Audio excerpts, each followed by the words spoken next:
এইটা মনে লাগছে রে ভাই।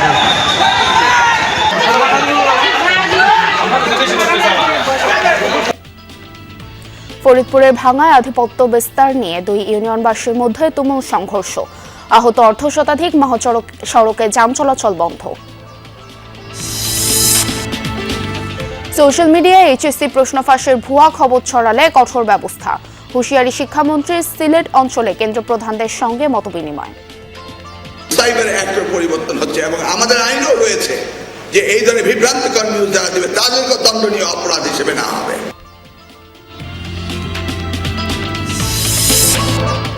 সারা দেশে চলছে ভিটামিন এ প্লাস ক্যাম্পেইন, প্রায় 2,41,00,000 শিশুকে ক্যাপসুল খাওয়ানোর লক্ষ্য। শেরপুরের সীমান্তবর্তী এলাকায় নির্বিচারে পাহাড় কেটে পাথর ও বালু উত্তোলন, ধ্বংসের পথে শালবন, ধরাছোঁয়ার বাইরে মূল হোতারা। বন খেকু, পাহাড় খেকুদের তাণ্ডবে আমাদের এই বন রক্ষীরাও অনিরাপদ। একত্রিত হয়ে আমাদের উপরে আমার স্টাফ সহ নিজেদের উপর অতর্কিত হামলা করে।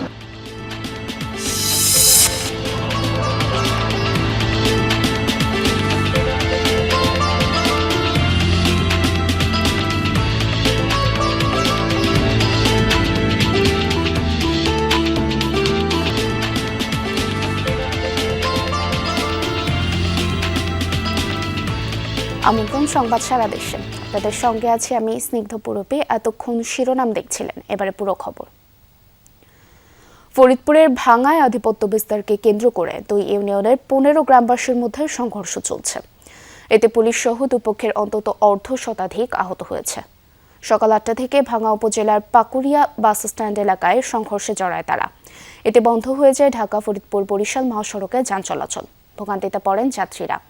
পুলিশ জানায় পুকুরিয়া বাস স্ট্যান্ডের নিয়ন্ত্রণকে কেন্দ্র করে মানিকদহ ইউনিয়নের সুলতান মাতুব্বরের সমর্থক ও হামেরদি ইউনিয়নের সিরুমোল্লা সমর্থকদের মধ্যে সংঘর্ষ হয়।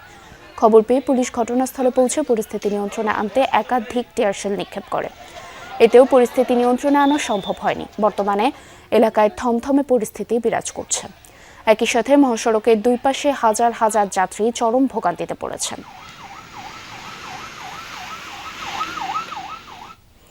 দর্শক, এ বিষয়ে আরো জানাতে ফরিদপুর থেকে যুক্ত হচ্ছেন সহকর্মী তরিকুল ইসলাম হিমেল। হিমেল, সংঘর্ষ থামলো কিনা এবং বর্তমানে আপনি সার্বিক পরিস্থিতি কেমন দেখছেন, বিস্তারিত জানাবেন।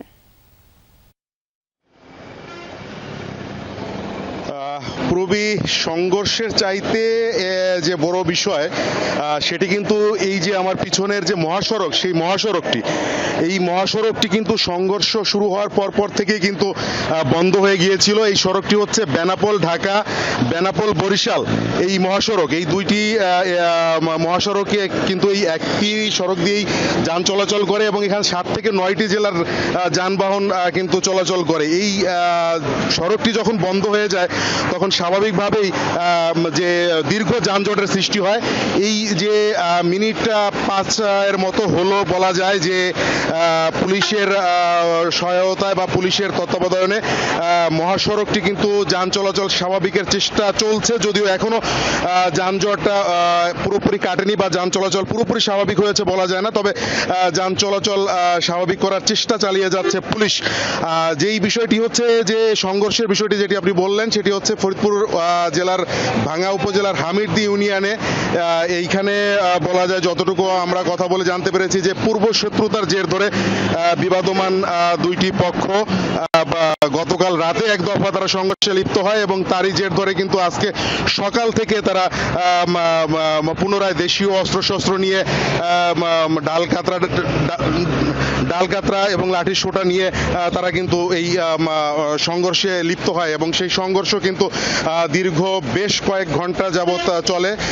প্রথমে লোকাল যে থানা রয়েছে, ভাঙ্গা থানা পুলিশ এবং নগরকান্দা থানা পুলিশ, তাদেরকে চেষ্টা করে তাদেরকে নিবৃত করার জন্য, কিন্তু সেটি সম্ভব না হওয়ার পরে অতিরিক্ত পুলিশ জেলা থেকে এসে তাদেরকে যে সংঘর্ষ থেকে তাদেরকে নিবৃত করার চেষ্টা চালিয়ে যাচ্ছে। এই মুহূর্তে পরিস্থিতি অনেকটা শান্ত বলা যায়, তবে এলাকা এখনো থমথমে অবস্থায় বিরাজ করছে এবং দুই পক্ষেরই অবস্থান আমরা দেখেছি। মহাসড়কে যান চলাচল স্বাভাবিকের চেষ্টা চালিয়ে যাচ্ছে পুলিশ প্রশাসন। প্রবি।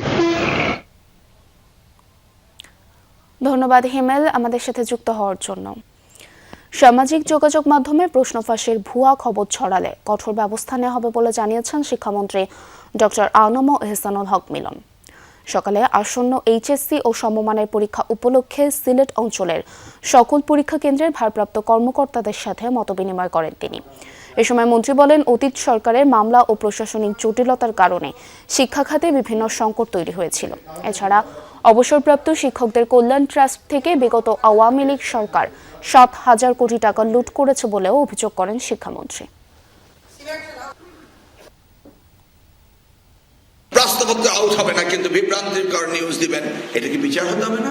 এই জন্য সাইবার অ্যাক্টের পরিবর্তন হচ্ছে এবং আমাদের আইনও রয়েছে যে এই ধরনের বিভ্রান্তিকর নিউজ যারা দিবে তাদেরকে দণ্ডনীয় অপরাধ হিসেবে নেওয়া হবে।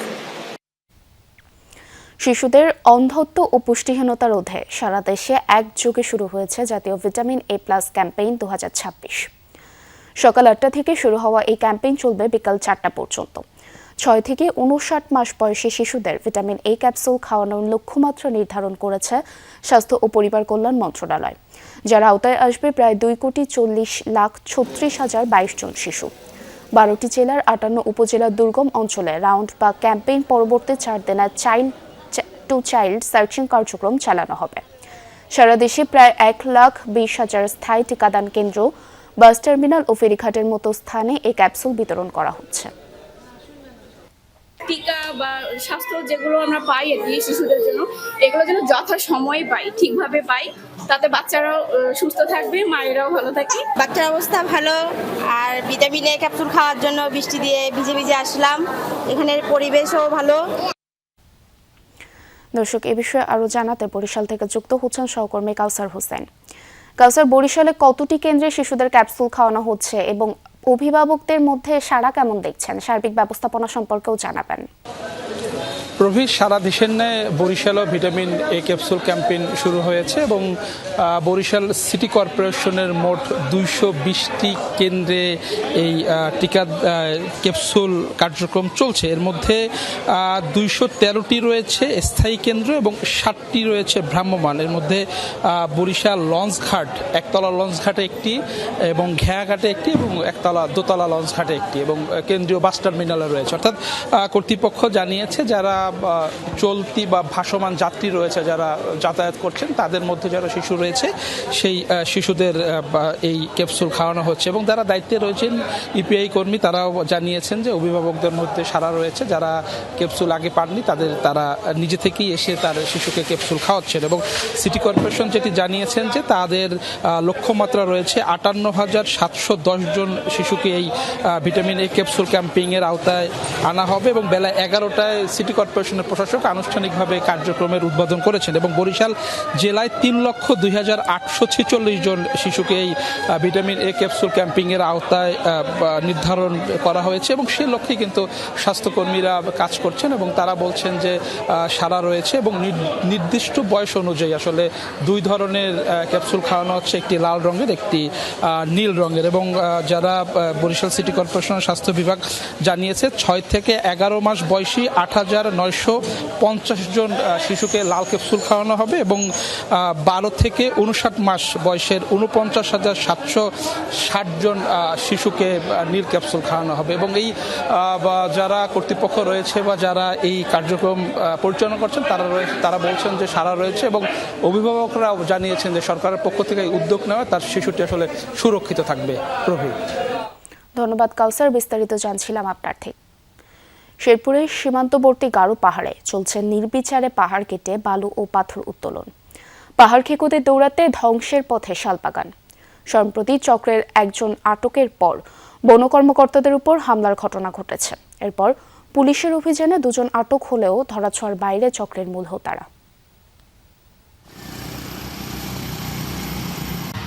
শালগজারির ঘন অরণ্যে দগদগে ক্ষত, বন ও পাহাড় খেকোদের কবলে পড়ে ধ্বংসের পথে শেরপুরের সীমান্তবর্তী গারো পাহাড়ের প্রাকৃতিক বনাঞ্চল। ঝিনাইগাতি ও নালিতাবাড়ী উপজেলার বেশ কয়েকটি পয়েন্টে নির্বিচারে পাহাড় কেটে অবৈধভাবে বালু ও পাথর উত্তোলন করছে একটি চক্র। স্থানীয়দের অভিযোগ, এই সিন্ডিকেট চালান রুমান, ফরহাদ ও সোহাগ। বন খেকু, পাহাড় খেকুদের তাণ্ডবে আমাদের এই বন রক্ষীরাও অনিরাপদ, তারাও বিভিন্ন সময় আক্রমণের শিকার হচ্ছে। গত ৩ জুন বালুর গাড়িসহ চক্রের সদস্য ইমনকে আটক করেন বন কর্মকর্তারা, কিন্তু অজ্ঞাত কারণে তাকে ছেড়ে দেয় পুলিশ। সেই রাতেই বন কর্মকর্তাদের উপর হামলা চালায় পাহাড়খেকো চক্র। বাগানে গাড়িটি আটক করি এবং সাথে একজন আসামিকেও আটক করি। আটক করার পরে আমরা সেই বালুভর্তি গাড়ি এবং আসামিকে আমরা থানা আমরা চালান দিয়ে দিই। হান্নান গং এবং তার ভাই ভাতিজা ফরহাদ, রুমান, সোহাগ একত্রিত হয়ে আমাদের উপরে আমার স্টাফ সহ 2 জনের উপর অতর্কিত হামলা করেন। ঘটনার পর পুলিশের অভিযানে আটক হয় সোহাগ ও ইমন, তবে পালিয়ে যায় চক্রের প্রধান রুমান। পেশাগত দায়িত্ব পালনকালে হামলার পর আতঙ্কে রয়েছেন বন কর্মকর্তারা। অবৈধ বালু উত্তোলনের ক্ষেত্রেও আমরা এটার যে বালু মহালের যে আইন আছে সেই আইনে আটক করে মামলা নিচ্ছি। প্রায় প্রতি মাসেই এখানে 3-4টা করে মামলা হয়। এখানে বন কর্মচারী যারা আছেন তাদের মধ্যে একটা আতঙ্ক বিরাজ করছে। তো বিশাল এলাকা, অপরাধ প্রবণ এলাকা মনিটর করা কিন্তু খুবই কষ্টকর। এরপরও তারা তাদের দায়িত্ব অত্যন্ত নিষ্ঠার সাথে পালন করে যাচ্ছে। গারো পাহাড়ের শালবাগান রক্ষায় বন ও পাহাড় খেকোদের চিহ্নিত করে আইনের আওতায় আনার দাবি সচেতন মহলের। রাহিম সারোয়ার, যমুনা নিউজ। বর্ষা এলেই আতঙ্কে দিন কাটে নেত্রকোনার কংসপাড়ের মানুষের। পাহাড়ি ঢল আর নদীর তীব্র স্রোতে প্রতি বছর একটু একটু করে বদলে যাচ্ছে মানচিত্র। নদীগর্ভে বিলীন হচ্ছে বাড়িঘর, ফসলি জমি, সড়ক, এমনকি শিক্ষা প্রতিষ্ঠানও। স্থায়ী সমাধানের অপেক্ষায় দিন গুনছেন হাজারো মানুষ। কংসের ভাঙন যেন স্থায়ী রূপ নিয়েছে নেত্রকোনায়। পাহাড়ি ঢল আর নদের তীব্র স্রোতে প্রতি বছর একটু একটু করে বদলে যাচ্ছে মানচিত্র। নেত্রকোনা সদর ও বারহাট্টা উপজেলায় কংসের তীরবর্তী এলাকায় ভাঙনের মাত্রা সবচেয়ে বেশি। পাহাড়ি ঢল ও উজান থেকে নেমে আসা পানির চাপে এরই মধ্যে বাহিরকান্দা, হরিদাসপুর, কাকিয়াকুড়ি, মহিষাসুরা সহ 15টি গ্রামের বহু বাড়িঘর বিলীন হয়েছে। এ অবস্থায় দিশেহারা কংসপাড়ের মানুষ। ভাঙন আতঙ্কে নির্ঘুম দিন কাটছে অনেকের। 4 বছর যাবত একটা ঘরের 3 বার ভাঙছে। ভাঙন তো অবস্থা খুবই খারাপ, খুবই বিপজ্জনক। অনেক গ্রামই ঘর বাড়ি ভাঙিয়ে চলে যাচ্ছে নদীতে। যেভাবে ভাঙছে এটা আস্তে আস্তে না, এটা যে কোনো সময়, আমার এই বছরই হয়তো এখনো বাকি আছে বর্ষাকাল, এই বছরে হয়তো চলে যেতে পারে ওয়াল পর্যন্ত।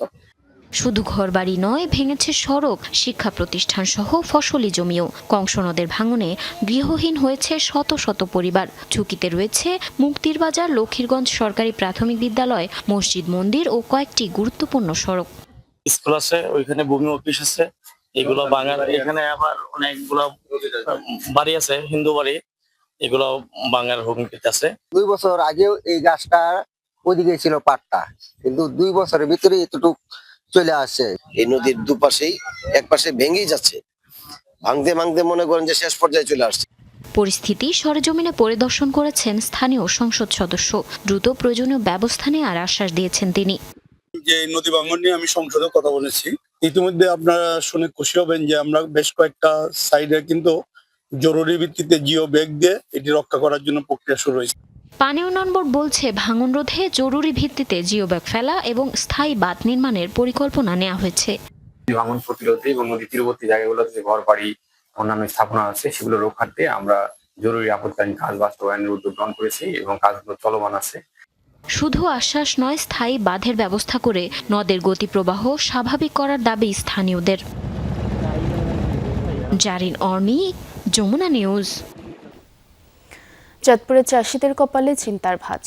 উচ্চ ফলনের আশায় আমদানিকৃত পিএনআর হাইব্রিড ধান 1 প্রথমবার চাষ করে সর্বশান্ত 30 জন কৃষক।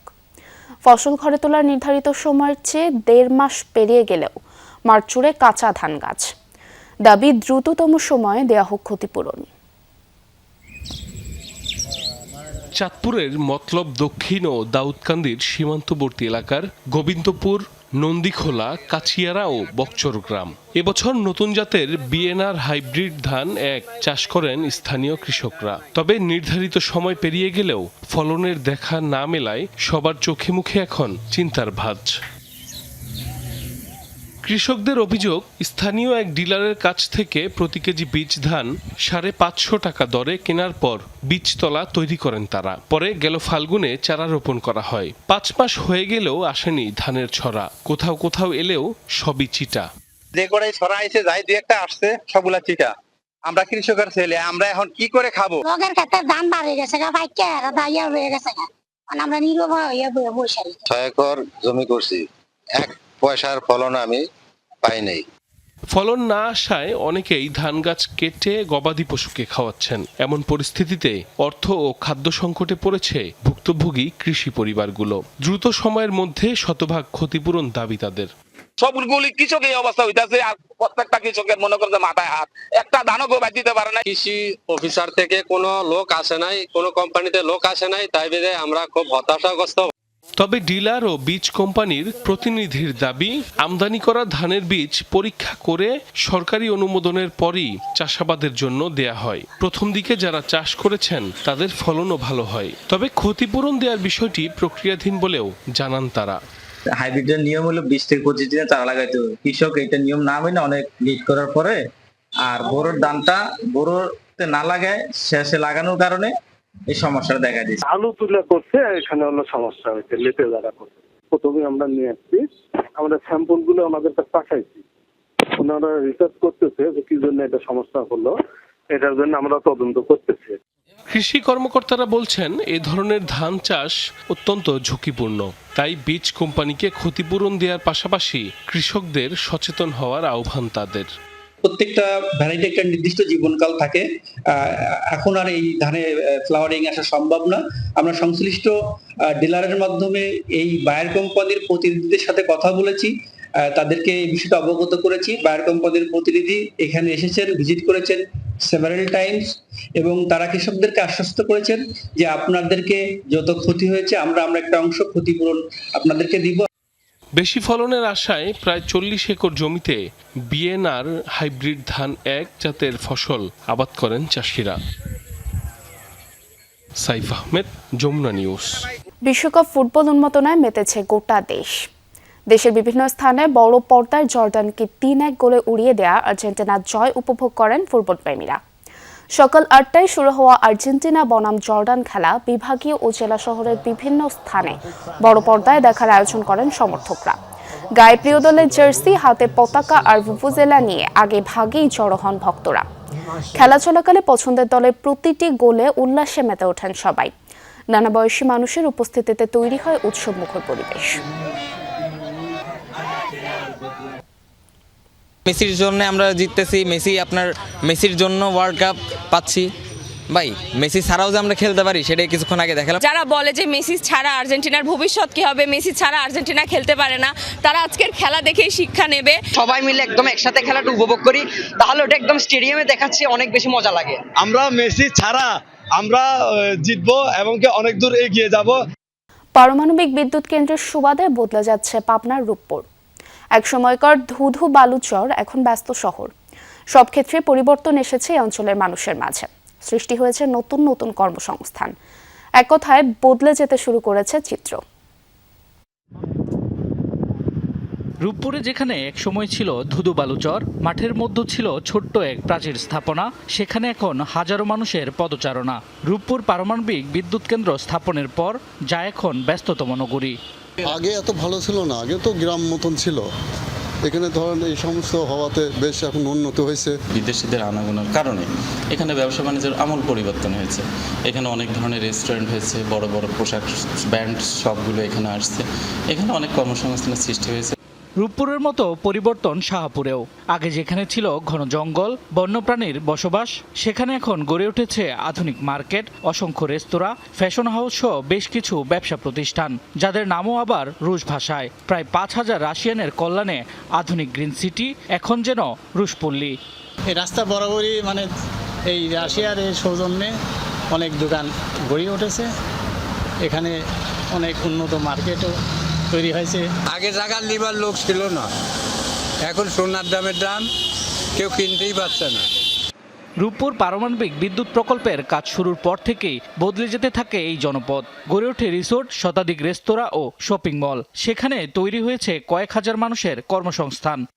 একটা রাশিয়ান সিটির মতো হয়ে গেছে, সেটা হচ্ছে আমাদের অনেকের কর্মসংস্থানের বৃদ্ধি পেয়েছে। এখানে অনেকে ব্যবসা বাণিজ্য, ব্যবসা প্রতিষ্ঠান তারা এখানে ওপেন করছে। রূপপুর প্রকল্পের প্রভাবে আর্থসামাজিক পরিবর্তন ঘটেছে স্থানীয় জনপদের। জমির দাম বেড়েছে কয়েক গুণ। শামস তাবরিজ উচ্ছ্বাস, যমুনা নিউজ। দর্শক, এই ছিল সংবাদ সারা দেশের এখনকার আয়োজনে। এতক্ষণ সাথে থাকার জন্য ধন্যবাদ সবাইকে।